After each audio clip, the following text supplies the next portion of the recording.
माझ्या पत्रकार परिषदेवेळीही पोलीस आले होते असं एकनाथ खडसे यांनी म्हटलंय। माझ्यावर पाळत ठेवण्याचं कारण काय असा सवाल खडसेंनी सरकारला केलाय। सिव्हिल ड्रेसमध्ये पोलीस आल्याचा व्हिडिओ खडसे यांनी दाखवलाय। डॉक्टर प्रांजल खेवलकर माझे जावई यांना या ठिकाणी अडकवण्यात आलं असं माझा दावा आहे आणि या दाव्याला आता पुष्टी मिळते आहे।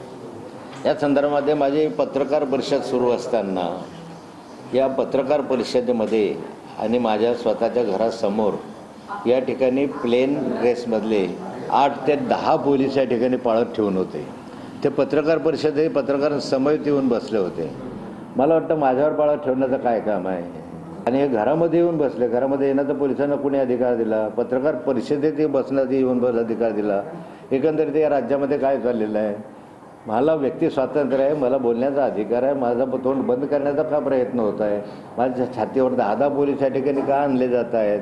काय कारण याच्या मागे आहे? कशा कारणासाठी सरकार घाबरत आहे? त्या प्रश्नाचे मला उत्तर दिले पाहिजे।